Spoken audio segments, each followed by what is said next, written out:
Yes hello student, जैसे कल अपन previous class के अंदर क्वाड्रुपोल मोमेंट ऑफ ड्यूटेरॉन के बारे में डिस्कस कर रहे थे। ठीक है, क्वाड्रुपोल मोमेंट ऑफ ड्यूटेरॉन। ठीक है, एक ड्यूटेरॉन अपने पास न्यूक्लियस बॉन्ड सिस्टम है, is have the two nucleon, एक प्रोटॉन है, एक न्यूट्रॉन। तो अपने पास इसका जो expectation value quantum mechanically state function में डिफाइन करके, और स्टेट फंक्शन को mixture of the two states S state and D state के बारे में अपन ने लिख लिया था। और उसका एनालिसिस स्पेरिकली जो हार्मोनिक फंक्शन के टर्म में उसको एक्सपेंड कर लिया था। बाद में था कि इंटीग्रेशन टर्म्स आएगी, जिन इंटीग्रेशन टर्म्स की अपन को इंटीग्रेशन करना था। तो लास्ट तक मैं जहाँ तक लिख रहा हूँ आप देख लेना। क्वाड्रुपोल मोमेंट की एक्सपेक्टेशन वैल्यू पर फर्स्ट इंटीग्रेशन 2 से मल्टीप्लाई था, एक रेडियल इंटीग्रेशन अलग था जो r² u एस आर और u कैपिटल dr तो टर्म्स थी dr। ये रेडियल पार्ट अलग था, इसका इंटीग्रेशन डिफरेंशियल। एक स्पेरिकल हार्मोनिक इंटीग्रेशन था अपने पास जो 0 से 2 पाई, 0 से पाई। ठीक है, इसके अंदर दो स्पेरिकल जो फंक्शंस थे वो क्या थे, तो y d स्टार मतलब spherical harmonic function of D state. यहाँ पर जो अपने पास एक कांस्टेंट था √4 पाई 5/√16 2 पाई, जिसको अपन क्वाड्रुपोल मोमेंट के ऑपरेटर को अपने कांस्टेंट टर्म में से लिखा था कि 3 cos² θ -1 को अपने √16 π/5 y20 इस पर हार्मोनिक फंक्शन के ऑर्डर में अपन इसकी डेफिनेशन से लोड किया था। यहाँ पर अपने पास ऑपरेटर केवल वो कांस्टेंट को मैं मान लेता हूँ कि अल्फा आ गया था। ठीक है, यहाँ जो इंटीग्रेशन कांस्टेंट था अपने पास लिखती हूँ, यहाँ पर आया y20 इसका ऑपरेटर था, वो तो अपन ने अंदर रख लिया। एक ys और इंटीग्रेशन sin θ d θ d∅, ये फर्स्ट इंटीग्रेशन टर्म थे अपने पास। ठीक है, सेकेंड इसका रेडियल पार्ट अलग। ठीक है, तो कांस्टेंट के टर्म में होगा। वहां पर केवल एक ही फंक्शन था रेडियल ud r, एक स्टार में एक ऐसा, इसको स्क्वायर लिख सकते हैं अपन r² dr। ये रेडियल पार्ट इंटीग्रेशन अलग था। ठीक है, दूसरा स्पेरिकल पार्ट इंटीग्रेशन वही 0 से 2 पाई। कांस्टेंट को मान ले कि मैं भी इसमें कोई बीटा मान लेता हूँ, y d star y20 y d sin θ d θ d∅। ये दो इंटीग्रेशन टर्म्स थी जिसको अपने क्वांटम मैकेनिकल टाइप से अपन किस टाइप से इसको डिस्क्राइब किया था कि अपने पास एक क्वांटम मैकेनिक्स का एक्सपेक्टेशन वैल्यू का फॉर्मूला साई और साई स्टार से होता है फॉर दिस सिस्टम, मतलब ड्यूटेरॉन के सिस्टम के लिए। उसको दो फंक्शन मान के उसको रेडियल पार्ट और स्पेरिकल हार्मोनिक पार्ट में डिवाइड करके अपने दो इंटीग्रेशन टर्म्स के ऊपर एक्सपेंड कर लिया था। अब इनके आगे दो इंटीग्रेशन, अब कितने इंटीग्रेशन टर्म्स बनेगी, तो ये रेडियल पार्ट वाले जो इंटीग्रेशंस को इनको एडजेटिव रखना अपन।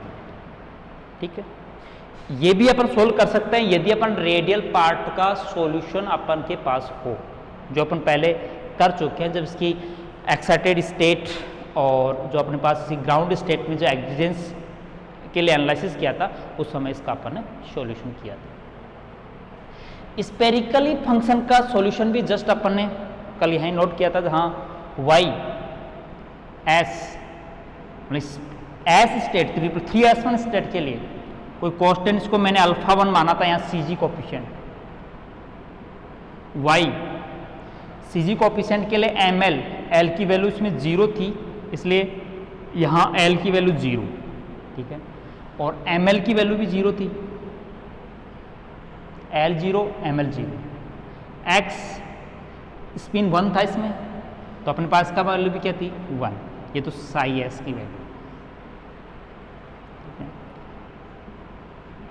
वाई डी की वैल्यू मतलब इस angular momentum wave function for the deuteron in 3 dimensional state.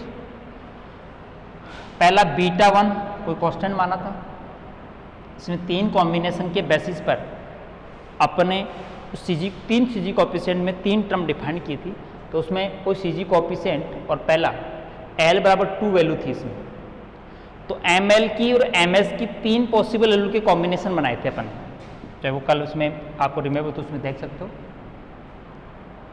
M L value 0 तो M S 1, M L value 1 तो M S 0, M L value 2 तो एम एस -1, 3 वैल्यू पर था।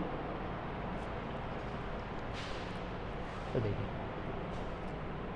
y2 ml 0, जहां इसके corresponding x 1 1, beta 2 y l तो 2 है, ml की वैल्यू 1, इसके क्रॉसपोर्डिंग x 1 0, बीटा 3 y 2, यहाँ l की वैल्यू 2 और x की वैल्यू 1 -1, ये वाई डी की वैल्यू। यहाँ तक रिप्रेजेंटेशन कल अपन प्रीवियस क्लास में कर चुके थे, ठीक है। तो ये वैल्यू रख के इस इंटीग्रेशन को सोल्व करें। मैंने बताया था कि आपके पास जो इंटीग्रेशन, इसको मैं ले लेता हूँ I1, और सेकेंड जो स्पेरिकल इंटीग्रेशन है इसको नाम ले लेता हूँ I2, ठीक है। इस फर्स्ट इंटीग्रेशन के अंदर जब वाई एस और वाई डी की वैल्यू रखोगे तो इसमें 4 इंटीग्रेशन टर्म बनेगी। इसमें वाई डी की दोनों तरफ है तो 3 कंपोनेंट है, तो अपने पास इसमें कितने टर्म्स बने, 9 कंपोनेंट इंटीग्रेशन बनेंगे। कुछ इंटीग्रेशंस की value directly reduce to by the orthogonal condition, ortho normalize condition दोनों यूज होगी। कई इंटीग्रेशन नॉर्मलाइज कंडीशन से डायरेक्ट सोल्व हो जाएंगे और कई इंटीग्रेशन ऑर्थोगोनल प्रॉपर्टी से रिड्यूस टू 0 हो जाएंगे, बहुत सिंप्लीफाइड इंटीग्रेशन होंगे, ठीक है। एग्जाम में इतना कॉम्प्लिकेट है, थोड़ा सा डायरेक्टली ऑर्थोगोनल और ऑर्थोगोनल नॉर्मलाइज कंडीशन को डिफाइन करके इसकी वैल्यू एक डायरेक्ट आउटपुट में अपन जो लास्ट रिजल्ट में लिख देते हैं, जो उसको प्रूफ के लिए अपन को डेरिवेशन मांगा जाता है।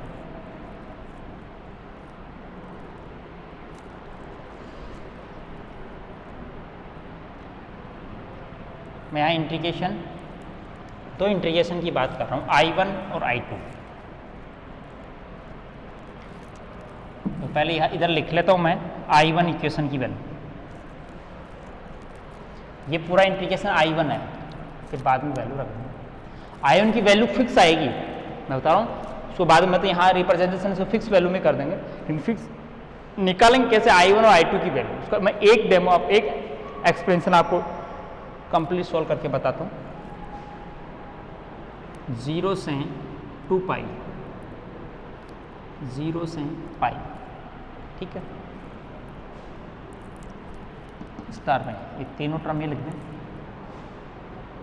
Beta 1 y 2 0 x 1 1, beta 2 y 2 1 x 1 0, beta 3 y 2 2 x 1 -1, ठीक है। बीच में ऑपरेटर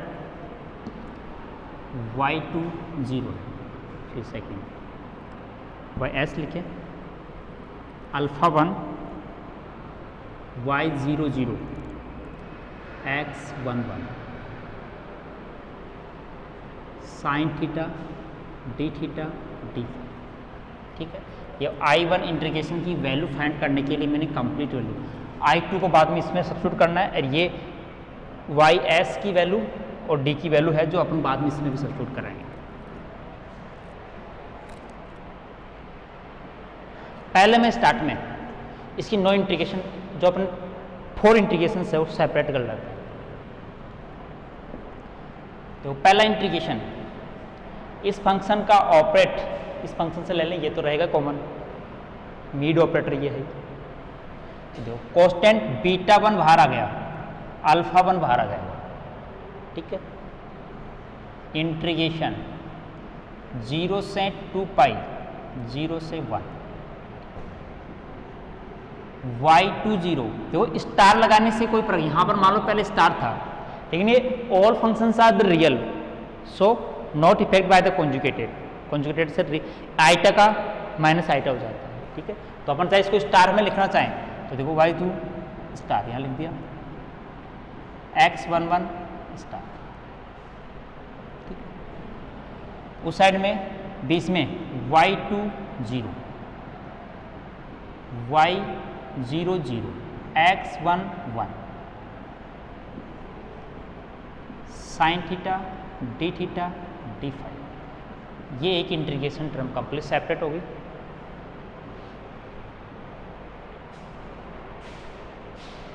दूसरा इंटीग्रेशन कांस्टेंट बीटा 2 और अल्फा 1, इंटीग्रेशन वही 0 से 2 पाई 0 से पाई, क्या रहा है y21 x10, दोनों पर स्टार है, 20 y20 x11 sine theta D theta D phi, second term complete हो गई। तो 3 इंटीग्रेशन टर्म बनेगी इसमें।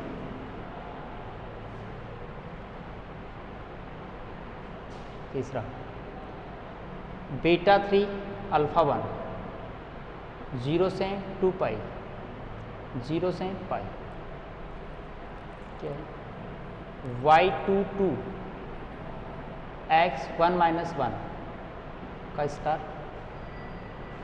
y20 y00 x11 sine theta D theta D phi, वही सेम इंटीग्रेशन लिमिट है।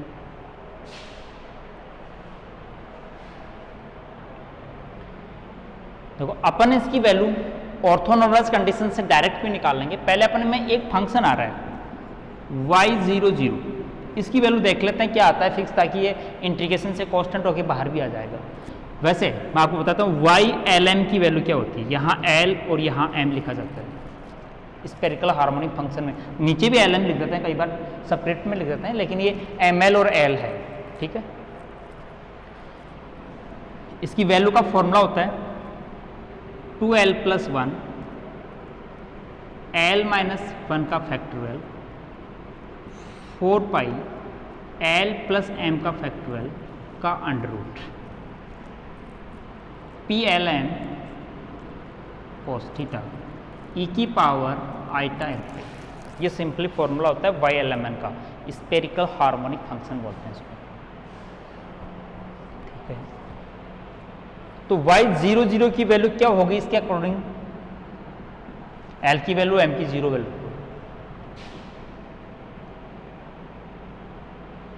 तो 0 + 1 factorial 0 4 pi factorial 0 P00 cos theta 1, P0 का मान भी 1 होता है, फैक्टोरियल 0 का मान भी 1 होता है, 1/4 पाई, तो मतलब 1/√4 पाई हो गई, मतलब ये तो कांस्टेंट वैल्यू है। तो तीनों इंटीग्रेशन में y00 है, इसको तो बाहर ले लो, ये तो कॉस्ट 1/√5 से मल्टीप्लाई हो जाएगा सबसे, ठीक है।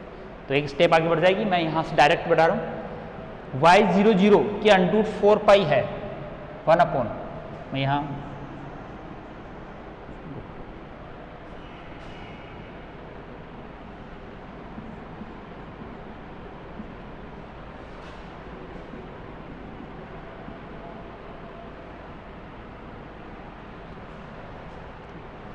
अब अपना इंटीग्रेशंस थोड़ा और इजीफाइड हो गया।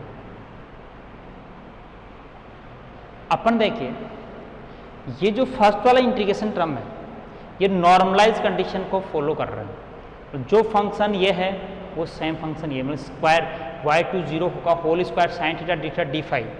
तो अपने पास एक स्पेरिकल हार्मोनिक फंक्शन के लिए ऑर्थो नॉर्मल इंटीग्रेशन कंडीशन आती है जिसमें 2l+1 2/2l+1 Dirac delta mn value आती है।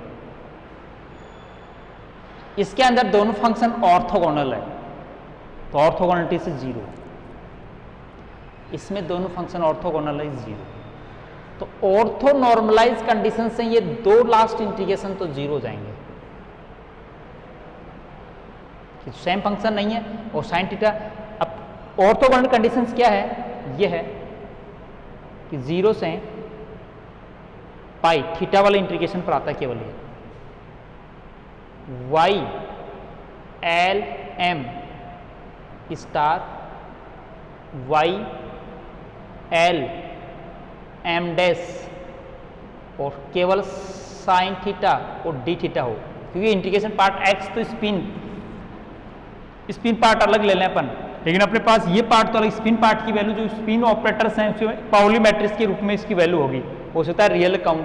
ये तो ऑर्थोगोनल कंडीशन को वही फॉलो करती है तो अपन ऑर्थोगोनल कंडीशन की वैल्यू 0 आ जाएगी। तो स्पेरिकल हार्मोनिक फंक्शन के लिए इसकी वैल्यू आती है 2/2l+1 Dirac delta m dash, या l डैश हो तो दोनों पर l और l डैश किया जाता है।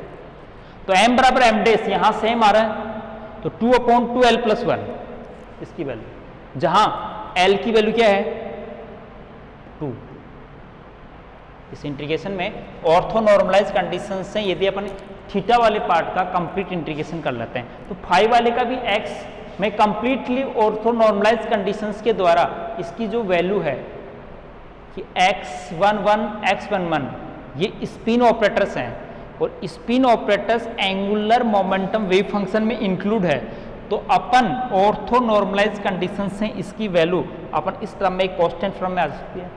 तो मतलब पूरे इंटीग्रेशन की वैल्यू इसकी कोई कांस्टेंट आएगी। इनकी भी अपन x1 x2 अलग निकालते हैं, लेकिन ऑर्थो नॉर्मलाइज कंडीशन से दोनों वैसे 0 हो गए डायरेक्टली ऑर्थोगोनल कंडीशन से। ये नॉर्मलाइज कंडीशन से इसकी वैल्यू कोई फिक्स आ गई, तो इस इंटीग्रेशन की वैल्यू फिक्स है, उस कांस्टेंट में l की वैल्यू 2 रख के अपन फिक्स वैल्यू फाइंड कर सकते हैं। और फाई वाले इंटीग्रेशन का 2 पाई यदि x11 x11 spin Pauli spin matrix के अंदर जो x है उसको अपन स्पिन वेव फंक्शन कहते हैं, जो स्पिन ऑपरेटर के रूप में अप और डाउन स्पिन के लिए होता है।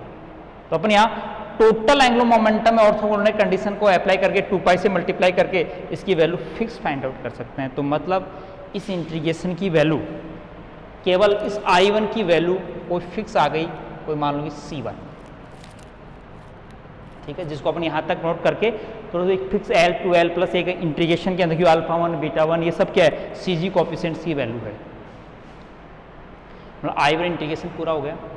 तो ऐसे ही अपन I2 में भी क्या करेंगे,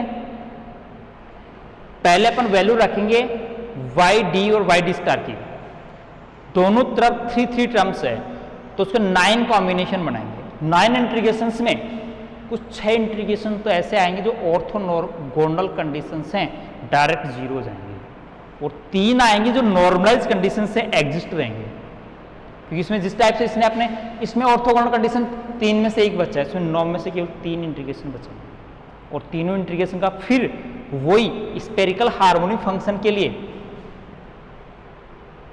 ऑर्थोगोनल कंडीशन को यूज करके इसकी वैल्यू फिक्स फाइंड आउट हो जाएगी। तो I2 की वैल्यू भी क्या आएगी फिक्स, ठीक है। डिस्क्राइब करना आपको किस टाइप से सोल्व करना है, कंप्लीटली इसका एक्सपेंशन भी आप L M α1 β1 की वैल्यू CG कोएफिशिएंट का फॉर्मूला क्वांटम मैकेनिक्स है, प्रीवियस के अंदर जब क्वांटम मैकेनिक्स और CG कोएफिशिएंट का फॉर्मूला होता है, L M की वैल्यू गिवन होती है जेव की, आपको वहां से आप पूरा कंप्लीट करके α1 और α2 की वैल्यू निकाल लो, इंटीग्रेशन को ऑर्थो नॉर्मलाइज कंडीशन के फॉर्मूले से फिक्स वैल्यू निकाल लो, और फिर जब इनको मल्टीप्लाई करेंगे तो इन कॉन्स्टेंट्स की वैल्यू कोई फिक्स आती है, जो मैं आपको इतना डिस्क्राइब करने के बाद में लास्ट रिजल्ट वैल्यू लिख रहा हूँ। या I1 I2 की वैल्यू फाइंड करने का प्रोसीजर मैंने बता दिया आपको।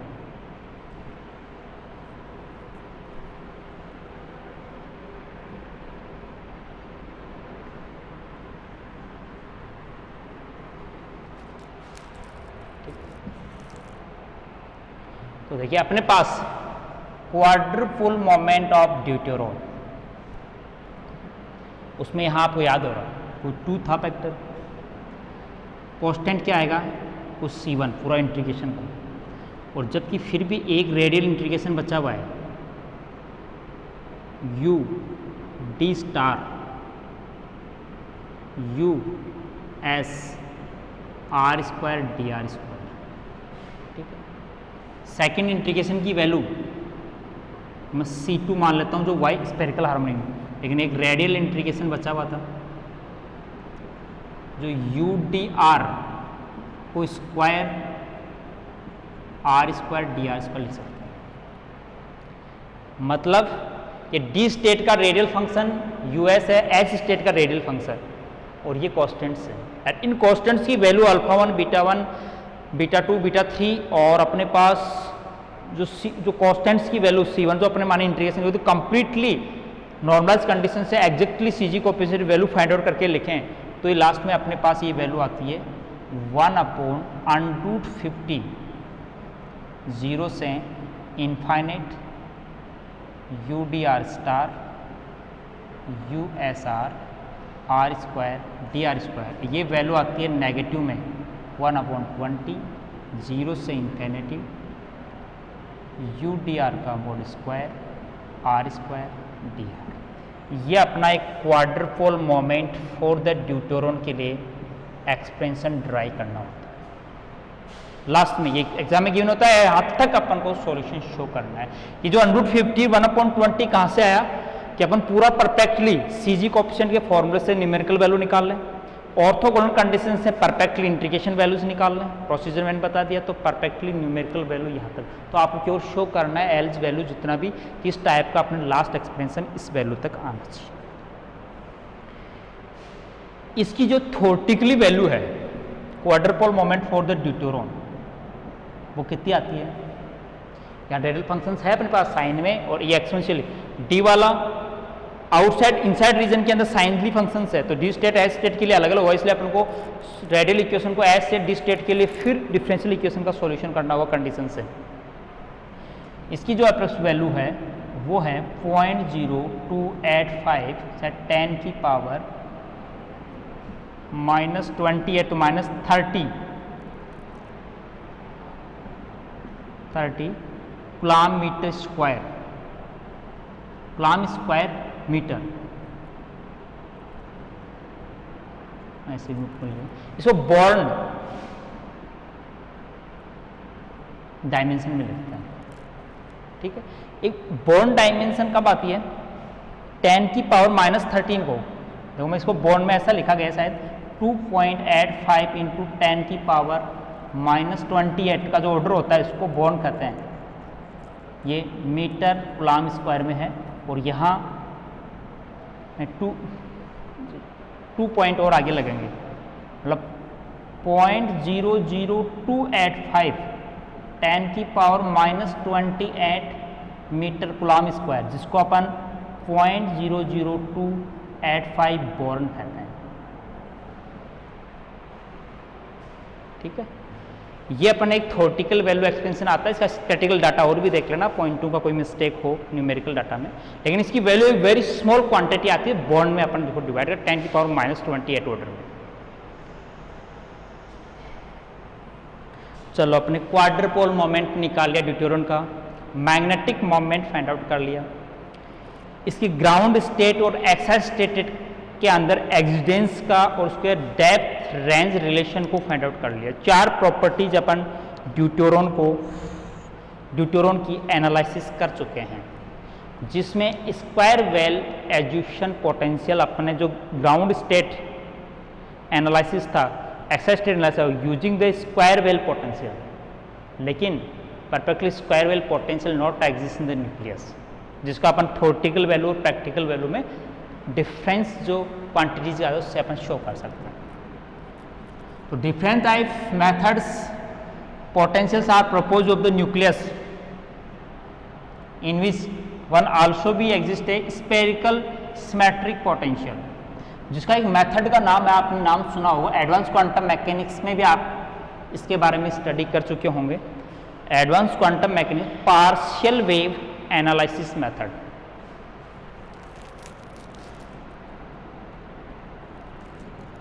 पार्शियल वेव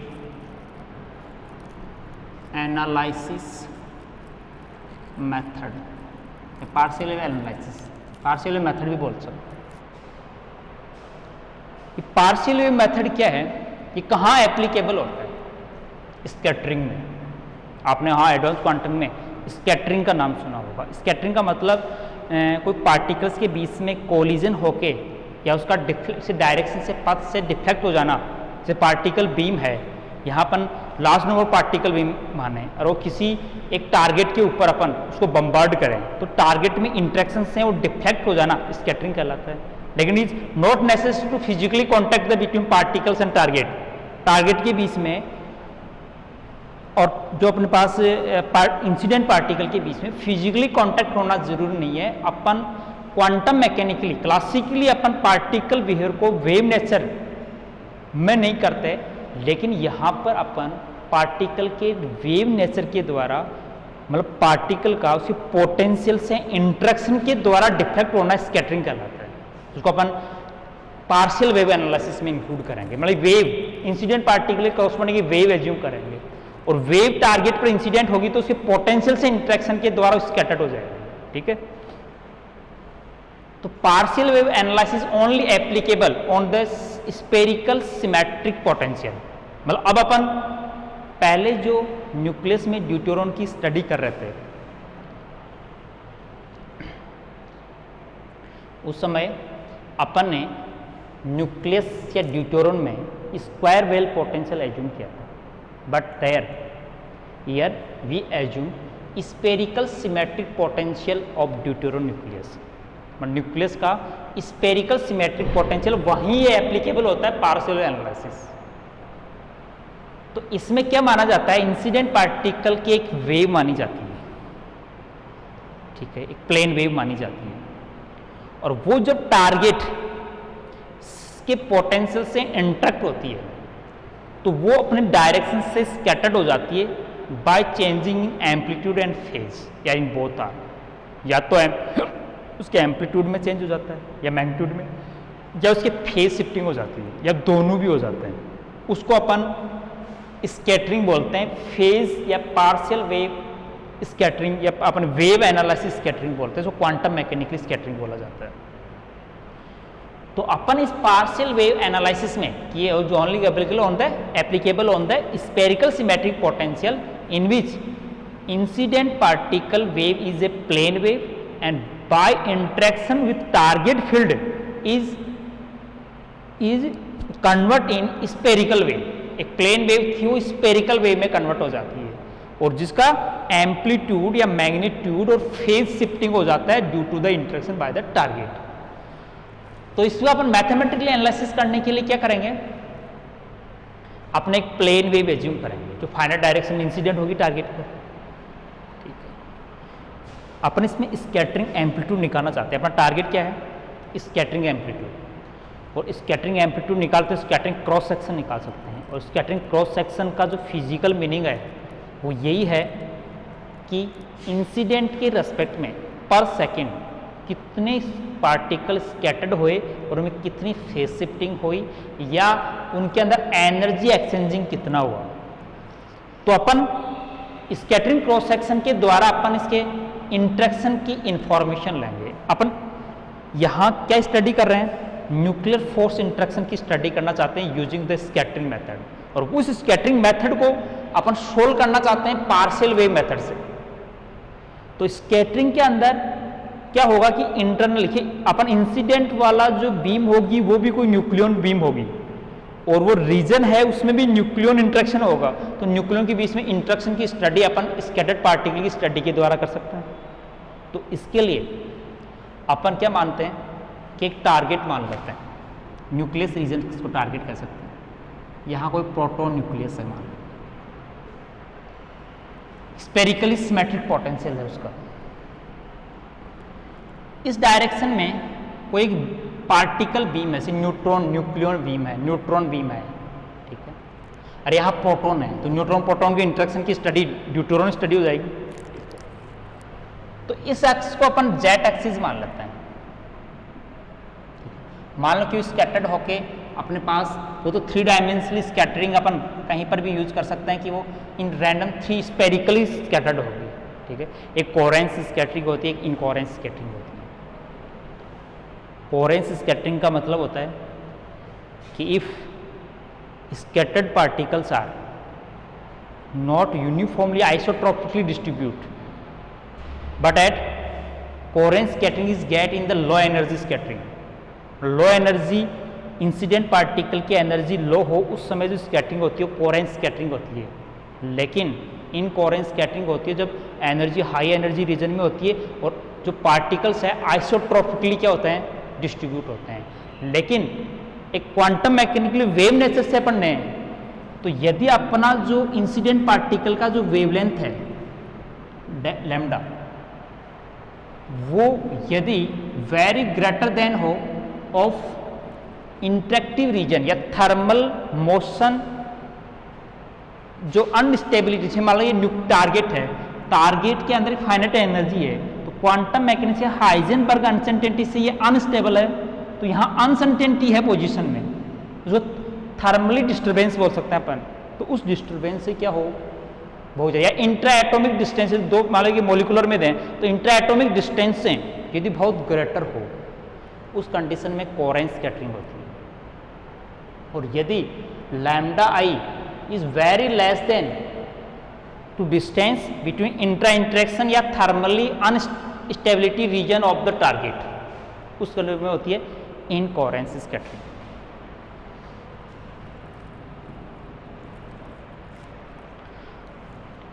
इसमें मैथमेटिकली सबसे पहले अपन जेड डायरेक्शन में एक इंसिडेंट पार्टिकल की प्लेन वेव इक्वेशन को एज्यूम करते हैं। साई इंसिडेंट का वेव फंक्शन वो e की पावर आइटा के जेड होगा। मान लें कि z डायरेक्शन में एक पार्टिकल भी उस टारगेट पर इंसिडेंट हो रही है of which wave along to positive z direction, तो क्या होगा, e की पावर आइटा के जेड एक प्लेन वेव का इक्वेशन है, न कि स्पेरिकल वेव का। प्लेन वेव है along to z axis target के ऊपर इंसिडेंट हो रही है। लेकिन इसका एक्सपेंशन करें अपन पार्शियल वेव एनालिसिस मेथड में, एक प्लेन वेव को spherical large sinusoidal spherical functions के अंदर स्पेरिकल फंक्शन में एक्सपेंड कर सकते हैं, जैसे बेसेल फंक्शन और लेजेंडर फंक्शन के टर्म्स में। तो अपन इस प्लेन वेव का स्पेरिकली पोटेंशियल रीजन में अपन स्पेरिकल वेव कंपोनेंट्स में, लाइक जैसे फूरियर एनालिसिस होता है तो उसमें कॉम्प्लीट वेव फंक्शन को इनफाइनाइट सिंपल हार्मोनिक फंक्शन में डिवाइड करते हैं। तो यहाँ पर अपन इस प्लेन वेव इक्वेशन को इनफाइनाइट स्पेरिकल वेव कंपोनेंट में डिवाइड करेंगे। तो वो पार्शियल एनालिसिस के अकॉर्डिंग समीशन एल की पावर 0 से लेकर n लास्ट नंबर टर्म्स में या इनफाइनाइट ले सकते हैं, 2l + 1 आइटा की पावर l, ठीक है, Bessel function of order l के आर, प्रोपोगेशन कांस्टेंट है कि यहाँ पर Legendre polynomial PL cos theta. यहाँ जो जे एल मतलब एल ऑर्डर का बेसल फंक्शन है और पी एल ऑर्डर का लेजेंड्रे पॉलिनोमियल, पॉलिनोमियल फंक्शंस बोलते हैं। बेसल फंक्शन को डिफाइन कैसे करते हैं, एल ऑर्डर को कहलाता है साइन के आर माइनस एल π/2 अपॉन के आर। एल ऑर्डर का बेसल फंक्शन की वैल्यू होती है। लेजेंड्रे पॉलिनोमियल की वैल्यू भी अपन रॉड्रिक फॉर्मूले से निकाल सकते हैं। यहाँ पर साइन फंक्शन को आयलर थ्योरम से प्रूव कर देंगे। इनफाइनाइट जो ये फंक्शन है स्पेरिकल वेव फंक्शन का सुपरपोजिशन है, सुपरपोजिशन कॉम्बिनेशन है। पहले मैं डायरेक्टली वैल्यू यहाँ रख देता हूँ। तो ये किसका फंक्शन चला, incident wave function, particular plane wave का, जो अपन एक एक्सपेंड कर रहे हैं पार्शियल एनालिसिस मेथड से। 2l+1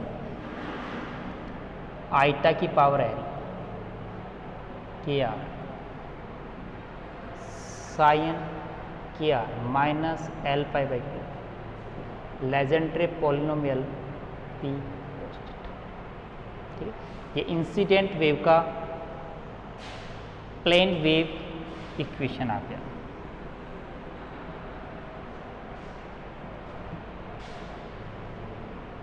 मैं ये प्रूव करते हैं कि this is a linear superposition of spherical waves. तो स्पेरिकल वेव का इक्वेशन होता है FR/R exponential sine upon R या e की पावर आइटा KR/R। तो देखिए अपन आयलर थ्योरम ये कहती है sine theta is equal to iota theta minus iota theta upon 2 iota. तो एज इट इज इसको भी अपन एक्सपेंड कर सकते हैं। तो देखो अपन साई इन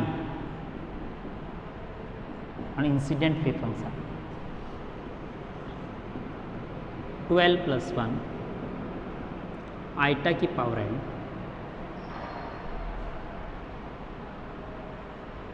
अपॉन k, यहाँ ब्रैकेट में e की power iota KR minus L/2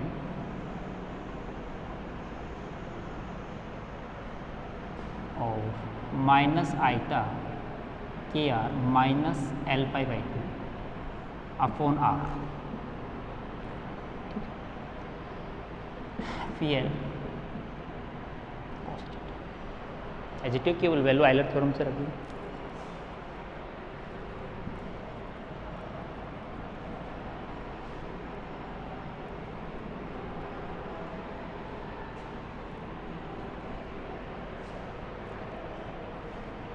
तो in this above equation the factor e की power iota KR/R is spherical wave outgoing wave function है। आउटगोइंग का मतलब टारगेट्स हैं, इंटरेक्शन के बाद में आउटसाइड में आउटगोइंग स्पेरिकल वेव फंक्शन है। ये e की पावर माइनस आइटा KR/R ये इनकमिंग स्पेरिकल वेव फंक्शन है ऑन द टारगेट। तो मतलब तो क्वांटम मैकेनिकली हर पार्टिकल का रिफ्लेक्शन नॉट जीरो।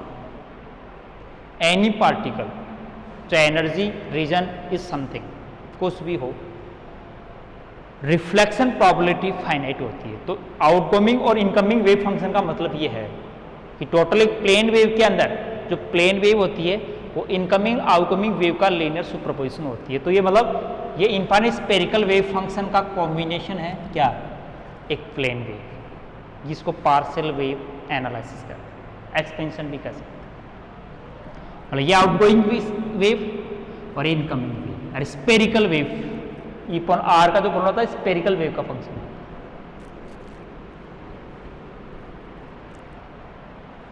ठीक है, तो अपन स्कैटर्ड वेव फंक्शन की बात करें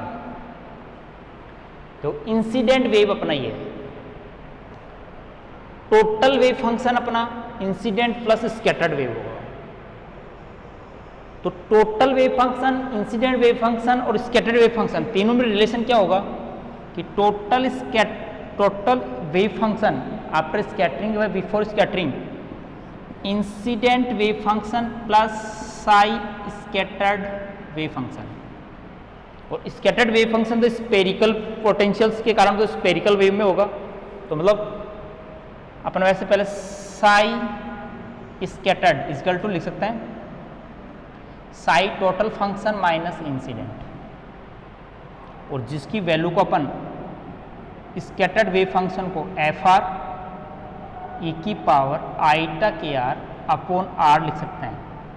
स्कैटर्ड वेव फंक्शन एक स्पेरिकल वेव का पार्ट है जिसका amplitude F determine scattered amplitude है, ये एंगुलर डिस्ट्रीब्यूशन, और e की power iota KR plus R outgoing wave है। तो स्पेरिकल वेव है, तो स्कैटर्ड वेव फंक्शन की वैल्यू तो ये हो गई, जिसमें अपन को एफ थीटा स्कैटर्ड एम्पलीट्यूड इसको भी फाइंड करना है। अब इंसिडेंट और टोटल वेव फंक्शन की वैल्यू, अब इंसिडेंट वेव फंक्शन की वैल्यू भी है अपने पास, लेकिन अब टोटल वेव फंक्शन में क्या होगा, तो टोटल वेव फंक्शन में, इंसिडेंट वेव फंक्शन में और स्कैटर्ड वेव फंक्शन में, मतलब आप बिफोर इंटरेक्शन आफ्टर इंटीग्रेशन में इतना ही फर्क होगा कि इस आउटगोइंग वेव कंपोनेंट ये है, इसका एम्पलीट्यूड चेंज होगा और फेज चेंज होगा, दो चीजें चेंज होगी, एम्पलीट्यूड चेंज होगा और फेज चेंज होगा। केवल आउटगोइंग वेव का ही होगा, इनकमिंग वेव का नहीं होगा। तो अपन यहां पर देखिए, मैं इंसिडेंट वेव और स्कैटर्ड वेव के टोटल वेव फंक्शन को रिप्रेजेंट कर देते हैं केवल एक स्कैटरिंग शिफ्ट एम्पलीट्यूड AL, और एल तो ऑर्डर पर इंटरेक्शन होता है, ये एल क्या ऑर्डर एस वेव से, एल बराबर 0 S wave scattering, P wave scattering. तो मैं इंसिडेंट वेव स्कैटर्ड फंक्शन तो अपन पार्शियल वेव से 2l + 1 आइटा की power l sine KR -l π/2 upon KR PL cos theta. लेकिन अब स्कैटर्ड टोटल वेव फंक्शन क्या होगा, मान लो कि 2l + 1 पार्शियल स्पेरिकली फंक्शन में है, यहां एम्पलीट्यूड अपन मानते हैं AL आ जाता है उसका, और फेज शिफ्टिंग देखिए अपने पास इसका एम्पलीट्यूड पहले 1 मान लिया इंसिडेंट वेव फंक्शन, अब टोटल वेव फंक्शन का amplitude is change by the AL in Lth scattering and phase shift is the मान लो Δl है। Legendary function angular distribution same होगा, तो मतलब इंसिडेंट वेव फंक्शन और स्कैटर्ड वेव फंक्शन के equations by partial wave expansion के according ये हो गए, जहां AL क्या है कि वेव टोटल वेव में इस स्कैटरिंग होने से इसका केवल एक पार्ट एम्पलीट्यूड, मतलब आउटगोइंग स्पेरिकल पार्ट कोई कंपोनेंट से चेंज हो जाता है, इनकमिंग पार्ट नहीं, तो अपन को इस टाइप में लिखते। स्कैटरिंग वेव फंक्शन अपने पास एफ की पावर आइटा KR + R है। इस इक्वेशन में यहां मैं इसको इक्वेशन 1 दे दूं, ठीक, ये इक्वेशन 2 ले लूं, ये इक्वेशन 3 ले लूं।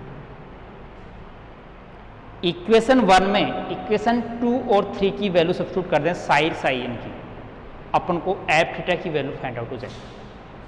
एफ थीटा स्कैटरिंग एम्पलीट्यूड है, इसके बाद में इसका अपन और एनालिसिस आगे कर लेंगे।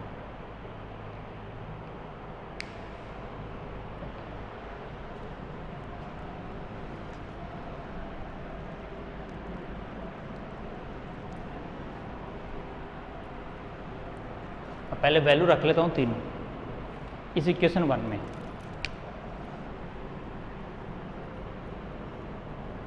एफ थीटा आइटा क्या अपॉन आर, साई की वैल्यू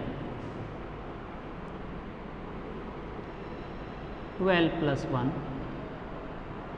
आइटा की power l AL sine KR l/2 plus Δl upon KR PL cos theta minus summation 12 + 1 iota की power l sine KR -l/2 upon KR PL cos theta.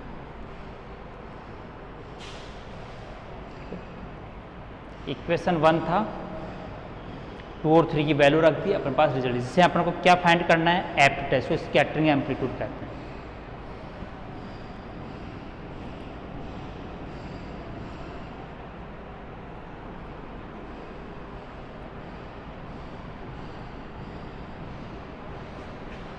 ठीक है,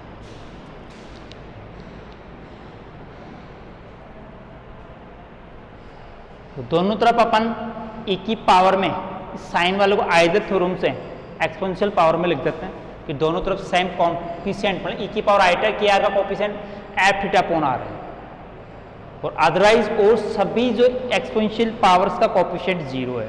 तो इससे condition से a L की value भी अपन find कर देंगे।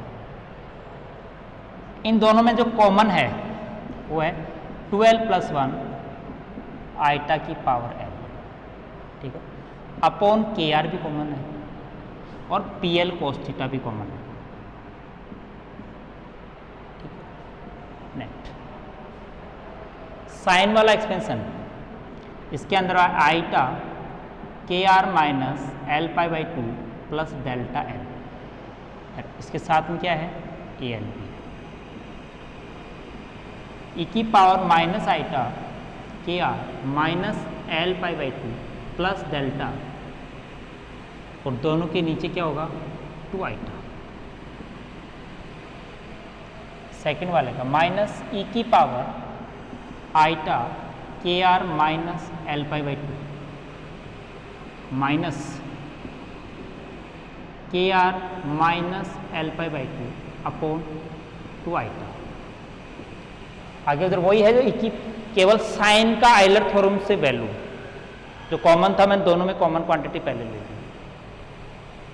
इसमें फिर कॉमन जो 2 आईटा दोनों में कॉमन है।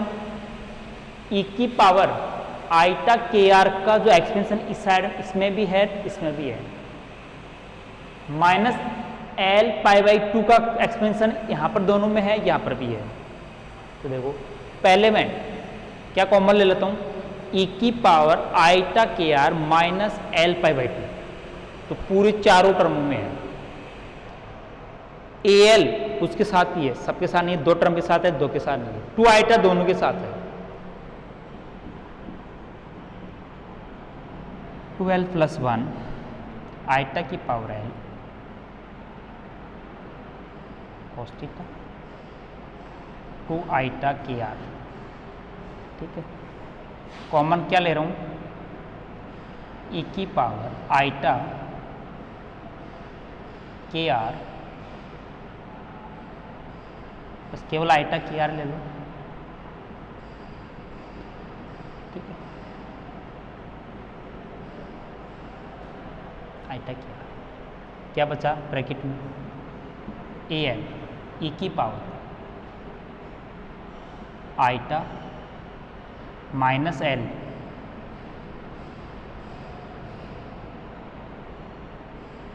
L pi by 2 plus delta L, ठीक है, और माइनस ए एल ई की power minus eta minus L pi by 2 plus delta L minus E की पावर, यहाँ 1 बचा ई की पावर, तो ये डबल हो जाएगी। जब ई की पावर आईटा के आर को अपन कॉमन लेंगे और ई की power minus iota K are है तो उसमें डिवाइड देंगे तो उसकी पावर डबल हो जाएगी, ठीक है। तो अपन पॉजिटिव पावर्स को एक जगह लिख लेते हैं, नेगेटिव पावर्स को एक जगह लिख लेते हैं, ताकि अपन को क्या सिंप्लीफाइड हो जाए। 2 आईटा ले लिया है मैंने बाहर, ठीक है, केवल ई की पॉजिटिव पावर्स पार्ट को अलग लिख रहा हूं। ए एल ई की पावर आईटा के आर, ये तो है ही, जो बाद वाले में इस दोनों में इसकी फर्स्ट टर्म में कॉमन है ये। अब बताओ इन दोनों में कॉमन के बाद क्या बचा, हाँ ए एल कॉमन नहीं है तो मैं ए एल पहले लिख दिया फर्स्ट वाले, ई की power minus L pi by 2 भी दोनों में कॉमन है, ई की power minus आईटा L pi by 2 भी कॉमन है, तो बचा ए एल ई की पावर आईटा डेल बचा इसमें, और नेक्स्ट वाले में -1 बचा, पॉजिटिव पावर एक जगह हुई। अब नेगेटिव वाले देखो, नेगेटिव दोनों में पॉजिटिव ले लेता हूँ, पहले लास्ट वाली क्वांटिटी लिख देते हैं जो पॉजिटिव हो रही है, ई की power minus iota K are और ई की पावर प्लस हो जाएगा आईटा एल पाई बाई 2 दोनों में कॉमन है, वहाँ 1 बच गया। इस साइड में माइनस ई की power minus iota delta L.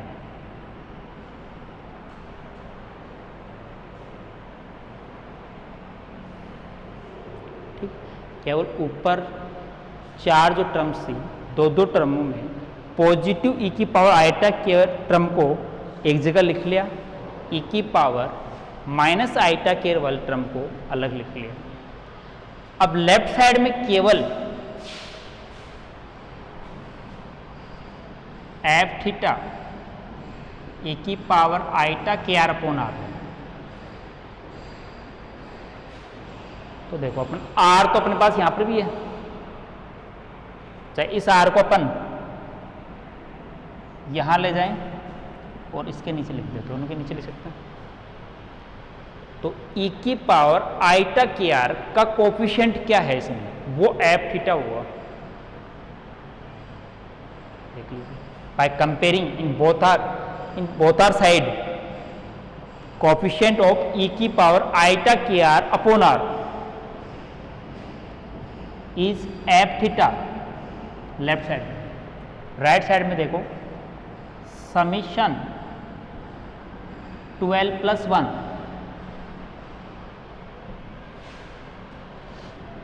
Iota की पावर है p l cos theta upon 2 iota के, ये तो बाहर था ही, यहाँ अंदर ई की power minus iota L pi by 2 और ब्रैकेट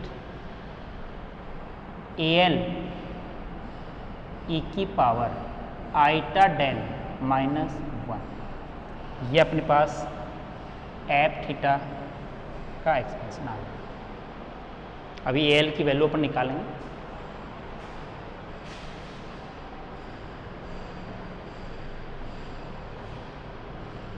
देखो ए एल कहाँ बच गया, एक तो यहाँ पर बच गया, तो इसमें ले तो ये इससे मल्टीप्लाई था, इसमें मल्टीप्लाई नहीं था, इसमें तो अपने इंक्लूड कर लिया था, यहाँ इंक्लूड नहीं किया। ए एल पार्ट इसमें किया।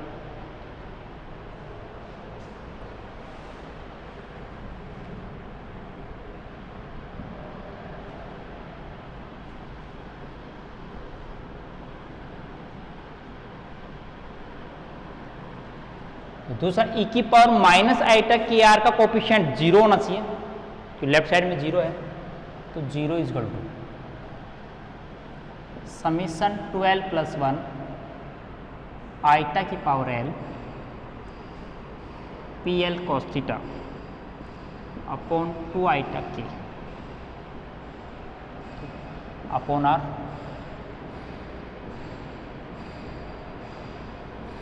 ई की power eta L pi by 2 1 minus A L E की power eta del l is equal to 0। पहले इस साइड में अपन 0, ये दूसरी कंडीशन, ये फर्स्ट कंडीशन थी। दोनों तरफ ई की पावर आइटा के आर का कंपेरिजन करने से ये आ गया, ई की पावर माइनस आइटा के आर का दोनों तरफ कंपेरिजन करें इस डेरिवेशन का, तो अपने पास ये एक्सपेंशन आता है।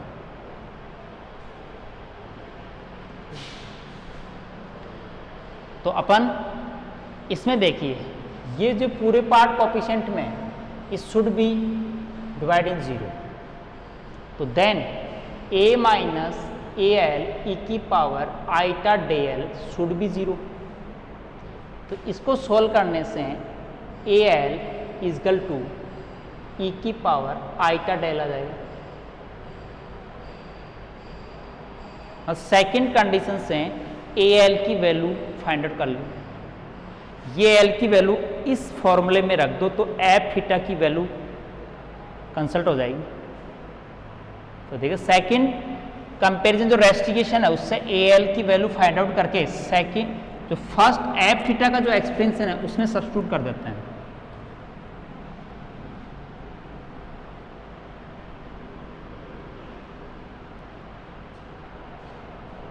देखिए एफ थीटा की वैल्यू समीशन 2l + 1 आइटा की power l Pl cos theta 2 iota K e की पावर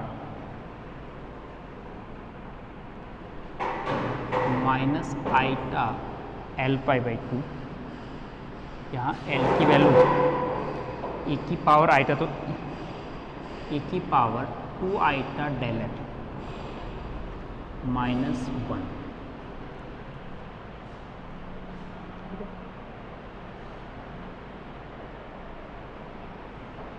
e की पावर आइटा del l इसमें से कॉमन ले लो ताकि तो साइन फॉर्मूला बना लेते हैं वापस।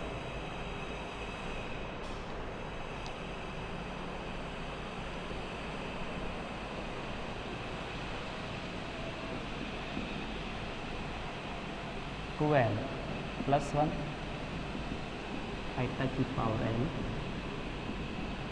Pl cos theta 2 iota K e की पावर आइटा l π/2 और आइटा del l कॉमन ले लें, e की power iota del l minus iota del l। ठीक,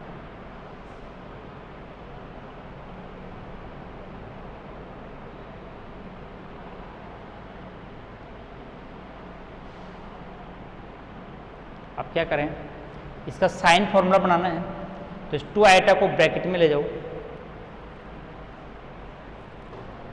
यहाँ से 2 आइटा उठा लिया मैंने और ये यहाँ ले गया, किसका फॉर्मूला हो गया, साइन del l।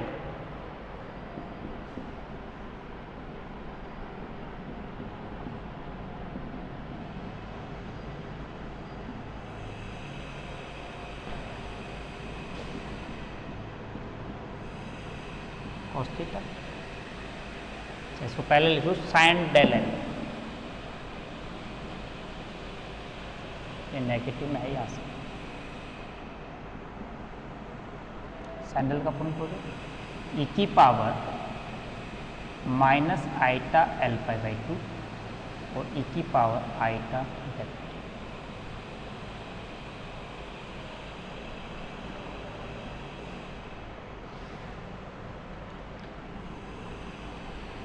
ये अपने पास स्कैटरिंग एम्पलीट्यूड आ गया using the partial wave analysis theorem. तो डिफरेंशियल स्कैटरिंग क्रॉस सेक्शन और पर यूनिट एंगल में पर सेकंड कितने पार्टिकल स्कैटर्ड होते हैं, जिसको डिफरेंशियल स्कैटरिंग क्रॉस सेक्शन बोलते हैं। आपको एडवांस क्वांटम मैकेनिक्स में आपने अच्छी तरह पढ़ा होगा। इसका symbol d omega upon d sigma upon d omega पर यूनिट सॉलिड एंगल पर second scattered number of particles, जिसका फॉर्मूला अपन स्कैटरिंग एम्पलीट्यूड में directly square of the scattering amplitude, ये वैल्यू यहाँ रखें तो देखो समीशन 2l + 1 का स्क्वायर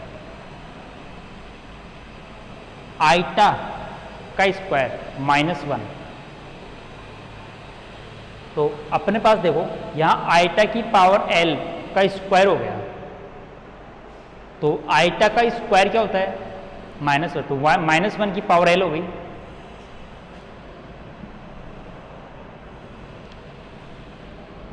Pl cos थीटा का हो whole square sine square del, और इन दोनों का स्क्वायर देखो e की पावर चाहे कुछ भी वैल्यू हो, e की power iota theta is something any one value of the theta is always 1। कैसे, ये आयलर थ्योरम से इसकी value cos theta plus iota sine theta होगी, थीटा की जो वैल्यू जो भी है, लेकिन जो इसका मोड निकालेंगे sine square plus cos square always बनाएगा। तो e की पावर आइटा में कुछ भी वैल्यू हो उसका जो मोड स्क्वायर हमेशा ऑलवेज तो 1 होता है, तो इसकी वैल्यू तो 1 हो जाएगी। तो अपने पास ये डिफरेंशियल स्कैटरिंग क्रॉस सेक्शन का ये फॉर्मूला आ गया। जहाँ के और बचा होगा। ठीक है, तो अपने differential scattering cross section found कर लिया, तो टोटल स्कैटरिंग क्रॉस सेक्शन भी फाउंड किया जा सकता है। कैसे? एल ऑर्डर में, मतलब एल ऑर्डर या स्कैटरिंग, देखो सबमिशन किस पर है? एल, कि किस ऑर्डर पर स्कैटरिंग है? ऐसे स्कैटरिंग है या पीस वेव स्कैटरिंग है, एल बराबर 1 0 1 2 3 4। तो अपन ऐसे स्कैटरिंग के लिए scattering cross section find out. Total scattering cross section के लिए इसको इंटीग्रेशन करना पड़ेगा टोटल स्कैटरिंग क्रॉस सेक्शन पर। भाई जी पानी भी रखना। तो scattering, total scattering cross section find करने के लिए इसको टोटल सॉलिड एंगल की value sine theta D theta D phi, जहाँ लिमिट थीटा की 0 से पाई, फाई की 0 से 2 पाई, तो total scattering cross section find कर लें। ठीक है, कर नेक्स्ट क्लास में इसी का एनालिसिस करेंगे।